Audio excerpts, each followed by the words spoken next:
Bonjour, alors pour illustrer ces comptes liés aux ventes de marchandises, on va prendre quelques petits exemples. Alors ici, on commence par une vente de marchandises à crédit pour 1000 francs. Alors c'est le compte vente de marchandises qui est concerné. Vente de marchandises est un produit, donc les signes c'est moins plus, et donc cette vente supplémentaire va venir s'inscrire ici, du côté plus du compte vente de marchandises. Alors ça va augmenter pour 1000 francs, et ces 1000 francs, on va venir les inscrire ici à droite, ce qui fait que le compte vente de marchandises, on va le citer à droite dans notre journal. À crédit signifie que nos clients payeront plus tard, donc le compte qui regroupe les factures ou les créances à encaisser, c'est le compte créance client qui est un actif et on a des créances en plus. Par conséquent, il augmente de 1000 francs et ces 1000 francs viennent s'inscrire du côté plus qui est à gauche, ici au débit du compte créance client. Par conséquent, créance client, on le mentionnera ici à gauche pour 1000 francs. Ah voilà, ça c'est un exemple de vente de marchandises. Alors à crédit, on recevra l'argent plus tard. Par contre, si on avait vendu en espèces, eh bien, on aurait eu caisse, banque ou poste selon le moyen de paiement utilisé par nos clients. Deuxième écriture, nos clients nous retournent pour 100 francs de marchandises non conformes. Alors ici, sur les 1000 francs qu'on leur a vendus de marchandises, il y en a pour 100 francs qui sont non conformes. Donc ces clients voient leurs créances diminuer. Autrement dit, ils nous devront moins d'argent, 100 francs de moins. Ce montant vient donc ici à droite au crédit côté moins du compte créance client. On va donc mentionner le compte créance client à droite pour 100 francs. Et puis, les retours de marchandises de clients, eh bien, c'est une des rares fois où le compte vente de marchandises est touché du côté moins, c'est-à-dire au débit, côté gauche. Alors on va donc ici prendre le compte vente de marchandises. Ça diminue en fait nos ventes, hein, on annule une partie de nos ventes. Et puis ces 100 francs venant à gauche, on va mentionner le compte vente de marchandises à gauche pour 100 francs. Et voilà, un exemple de retour de marchandises non conformes. Troisième opération, nous payons 50 francs de frais de livraison en espèces. Alors ici, la règle, c'est que lorsqu'il y a des frais, ça augmente la valeur du bien acheté, vendu, etc. Mais pour les comptes liés aux marchandises, il y a des comptes spécifiques pour cela. Alors, quand il s'agit de frais sur des ventes, on a un compte qui s'appelle frais de vente, qu'on doit même utiliser. Alors ici, frais de vente, il est là. C'est une charge, donc on a des frais de vente en plus pour 50 francs. On voit que cette charge vient s'inscrire ici à gauche, côté débit, côté plus du compte frais de vente. On va donc mentionner ces frais de vente, ce nom de compte, ici à gauche pour 50 francs. En payant en espèces, c'est donc la caisse ici qui va être touchée. Le montant en caisse va diminuer de 50 francs et on voit que ces 50 francs s'inscrivent ici côté moins à droite du compte caisse. Par conséquent, on mentionne le compte caisse à droite pour 50 francs et l'opération sur les frais de vente est terminée.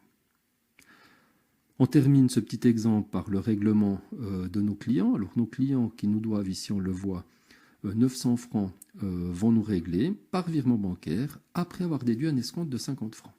Alors on va déjà toucher le compte créance client. Créance client, on va le vider, donc ils nous doivent 900 francs, donc on le diminue du montant qu'ils payent, 900, ici.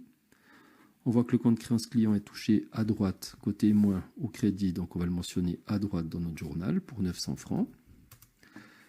Alors quand on dit qu'ils nous payent 900 francs, en fait on leur offre un escompte de 50 francs, ils nous payeront 850 francs par virement bancaire, donc il y a deux autres comptes touchés, par conséquent on passe une écriture collective. Alors les escomptes sur les ventes ici aussi, il y a un compte spécifique qui s'appelle déduction accordée. Déduction accordée, on peut l'assimiler à un compte de charge parce que ça nous coûte, en fait c'est de l'argent qu'on ne va pas recevoir. Donc on a une charge de plus, donc ce compte va augmenter pour le montant de l'escompte qui est de 50 francs. Et on voit que ces 50 francs s'inscrivent ici au débit à gauche du compte déduction accordée.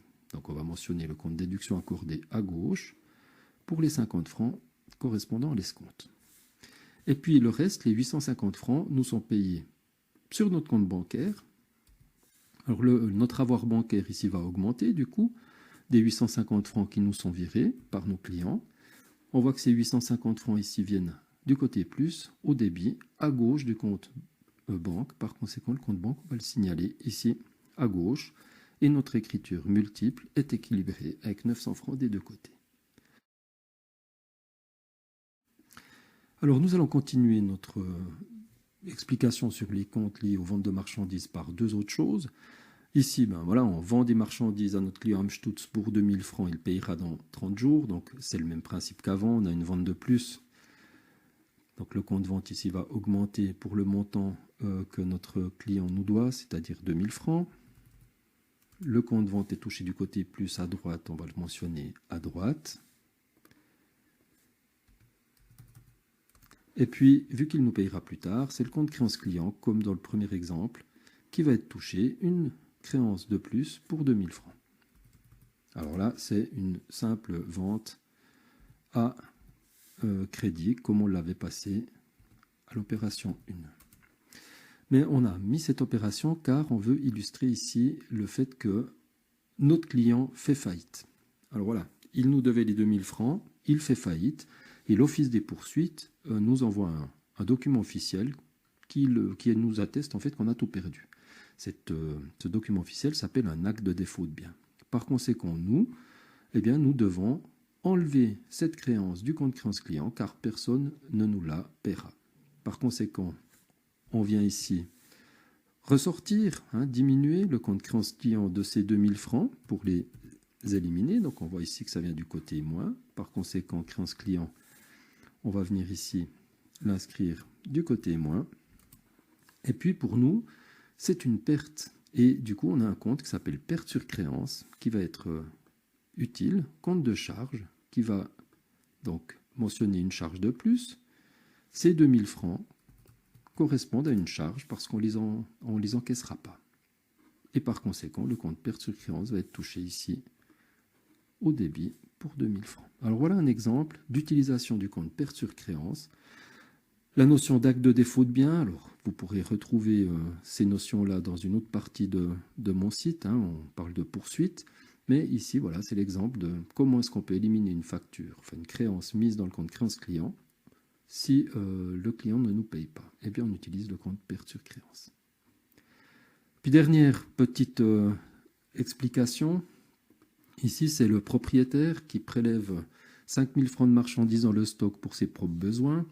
Alors ici, on met dans le stock souvent pour voir si les étudiants se souviennent qu'on ne touche pas le compte stock de marchandises dans ces cas-là. Donc ici, c'est un prélèvement du propriétaire. Par conséquent, c'est le compte privé qui va être touché. Alors, le compte privé, on l'avait déjà expliqué dans une autre vidéo, c'est un sous-compte du compte capital. Lorsque le propriétaire prélève quelque chose, pour lui, ça diminue en fait la fortune de l'entreprise. C'est pourquoi tous les prélèvements vont être assimilés à une diminution de fortune, d'où leur présence du côté moins du compte privé. Donc ici, compte privé touché du côté moins au débit à gauche, on va donc le signaler à gauche dans le nom du journal pour 5000 francs. Et puis, lorsque le propriétaire prélève des marchandises, eh bien, il y a un compte spécial qui doit être utilisé. Alors, on n'utilise jamais le compte stock de marchandises, c'est le compte prestation propre. Et le compte prestation propre, on peut l'assimiler à un compte de produit qui pourrait s'appeler vente de marchandises au propriétaire. Et du coup, chaque fois qu'il prélève, c'est une prestation propre de plus que nous devons journaliser. Par conséquent, il va augmenter une prestation propre de plus pour 5000 francs. On voit que ça s'inscrit ici à droite, côté crédit, côté plus du compte prestation propre. Par conséquent, on va le mentionner ici à droite. Et les 5000 francs également. Voilà, alors au travers de ces différents petits exemples, on a essayé de vous montrer comment fonctionnent et à quoi servent ces comptes liés aux marchandises.